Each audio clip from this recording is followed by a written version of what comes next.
Hello mga mare! So, share ko lang sa inyo ang budol fight naming magpipinsan. So, naisipan naming magbudol fight kasi nag-uwian ng aking mga pinsan at kapatid mula sa ibang bansa. Kaya naman, naisipan naming magkainan ng sama-sama. So, ito nga yung una naming niluto. Nandiyan nag-iihaw sila ng manok dyan. Ayan. At ito yung inihaw na liempo. Ayan. So, manok at liempo ang iniihaw nila dyan. Meron din tayong iihaw dito na isaw at hotdog para sa mga bata. At syempre, alam niyo naman ang isaw, favorite din nating mga matatanda. Ayan. So, ganyang kadami. Ito naman part na ito, nagagayat na, naghihiwa na ng pang-ensalada ang aking pinsan. Ayan. So, ito na yung mga nahiwa nila. So, meron diyang pang ginisang ampalaya at meron din diyang pang ensaladang itlog na pula. So, meron din tayo ditong Indian mango. Ayan. Meron ng ibang natalupan. So, ang ganda niya. Talagang manibalang, madilaw-dilaw. At dito naman sa part na ito, yan yung kapatid ko na umuwi galing ibang bansa. Nagluluto siya ng Cajun or ang sauce ng kanyang Cajun. So, nakapag-boil na siya ng hipon dito. Ayan. At ilala ko niya mamaya ito. So, hindi ko na nakuna yung ibang part kasi pag-alagala ako dyan, paikot-ikot ako kasi may nagluluto din sa labas. So, kung ano lang yung maabutan ko, yun na lang yung binibidyohan ko. Ayan. So, isang tulyasi din malaki ang naluto namin. Pag nasalin niya na isang kaserola din yung malaki. Ganyang kadami yung nilutong seafood Cajun ng aking kapatid. Ayan. Halo lang ng halo. And then, narito naman ang kanyang isinunod, ang ginisang ampalaya. So, isa-gisa muna yung ampalaya and then mamaya na yung mga sangkap. After na mag-gisa ang ampalaya, ayan, isusunod naman niya ang bawang at sibuyas. Ayan. So, isa-gisa muna ulit. Ayan. Busy-busy kasi lahat ng tao dito. Kaya naman, ako ay paikot-ikot na lamang kung saan pwedeng mag-video. Ayan. So, bawang muna ang igigisa and then after that, ang sibuyas naman. Ayan. Isa-gisa muna ulit ng sibuyas. Ayan. So, sa labas may nagluluto din eh. And then after that, yung kamatis naman. Ayan. Isa lang. Walang tigil na halo hanggang sa lumabas ang katas ng kamatis. Ayan.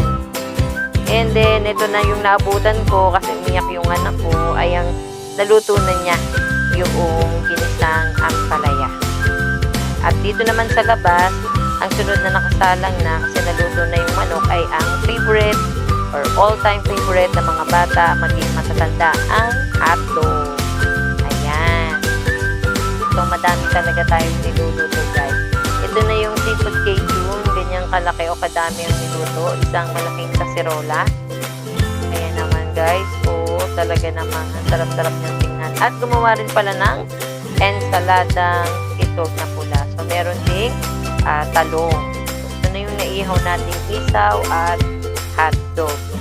So, ito na rin yung naihaw nating manok at saka liempo or ihaw na liempo. So, chinap-chop na nila yan, kinayat-kayat na para mabilis ma-distribute mamaya kapag nag-set up na ng noodle pie. Ayan. Ayan o, ang sarap, ang ganda ng luto.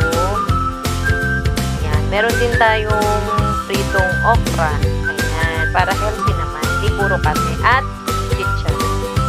Moderate lamang po tayo. So, dito sa labas, nagsiset up na sila ng kanin at pakwan. So, ayan, nagayat na. So, sinaset up na ang paglalagyan. At bumalik ako sa loob para videohan uli itong isang platong chicharon. So, yan yung kapatid ko. Nag-assemble na siya ng mesa. Katulong niya ang pinsan kong si Kathleen. Yan, 2 mesa halos.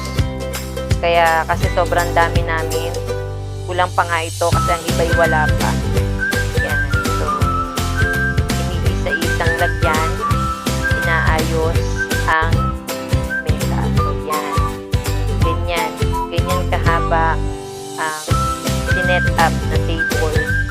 para magkasya ang ilang pamilya. Ayan. So, busy-busy ang lahat habang ang iba ay talagang nakatitig muna kasi hindi nila alam kung paano bang aayos yung design ng aking kapatid. So, syempre siya ang namamahala o nangunguna sa pag-set up. So, wala muna daw sa amin o nakikialam. Diskarte niya yan. And then, sunod naman ang paglalagay ng hotdog. Ayan. Kaya makulay na makulay ang ating mesa. Hindi mawawala ang hotdog. Kasi all-time favorite ng mga bata. Yan agad talaga ang gustong-gusto ng mga chikiting. Ayan.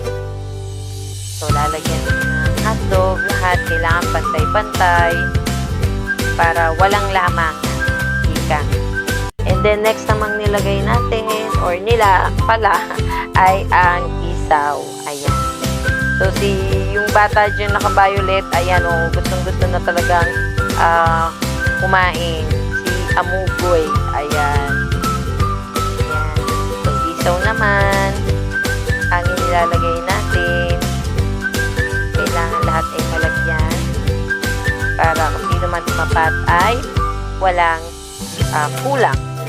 Ayan. So, ganyan kaming magpipinsan ito kasi ang pinaka-banding namin, every time na kami magsasama-sama, talagang kahit anong lutuin, kahit simpleng fishball tikya man yan, o sopas, basta nagsama-sama kami, talagang gusto namin lahat, pinaka-banding namin, food trip talaga. Yan kasi. Kaya naman kung mapapansin ninyo, talagang kami lahat ay halos malulusog, naglulusugan. Ayan. O, diba? Talagang umiikot-ikot na kami dyan. Tumitingin-tingin na kami dyan. Ayan. And then, yan. Ilagay na yung isaw. Ano naman kaya susunod natin nilalagay? So, ang pritong okra. Ayan. O, ito daw muna pala. Yan, nagbago na isip ang aking kapatid. Ang ginisang ampalaya muna. Ayan. So, nilalagay-lagay muna niya ulit. Tinatakal-takal para malagyan ang lahat. Ayan. So, kailangan syempre fair sa lahat. Lalagyan-lagyan muna. At meron din syempre tayong tinolang manok. Ayan. Hindi na syempre may ilalagay dyan tinolang manok kasi magsasabaw. At ito naman ang ensaladang itlog na pula, guys. So, yan.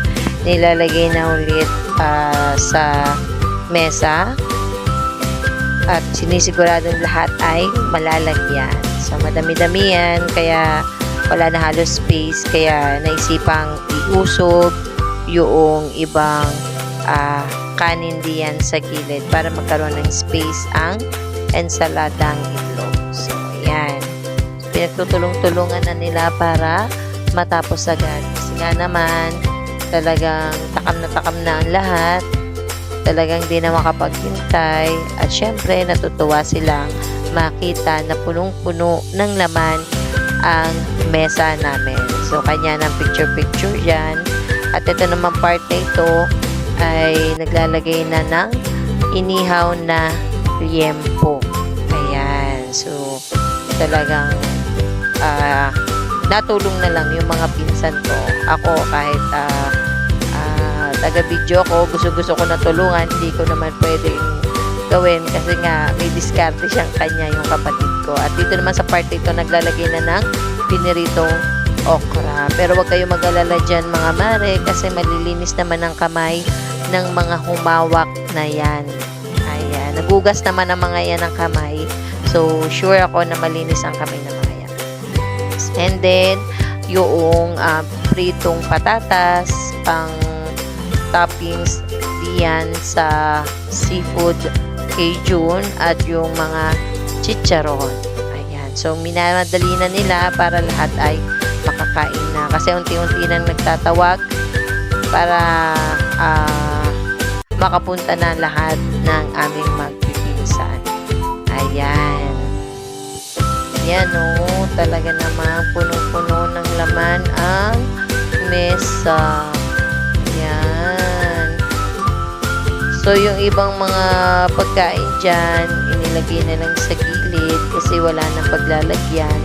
Yan o, talagang yan yung aming nagawa or aming handa sa gaganapin aming Boodle Pie. Tingnan nyo, talagang ang sarap-sarap tingnan. Ang sarap-sarap kainin. Ayan o. So, syempre, bago kami simula dyan kumain, video-video muna.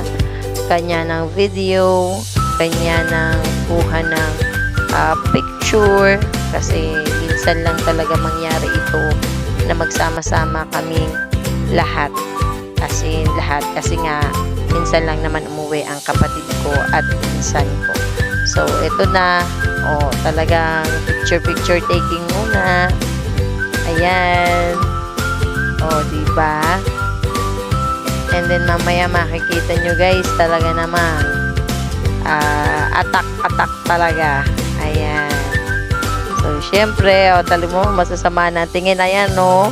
Yung iba nagplato na at wala nang pupwestuhan. Pero, kitang-kita naman na sayang-saya at sarap na sarap ang aking mga pinsan. Ayan. So, kami dyan ay nasa terrace namin sa taas kasi nga wala na kaming pupwestuhan. So, since may lamesa naman kami doon, ay so, yun na lang guys. Sana nag-enjoy kayo manood ng aming salo-salo. Bye!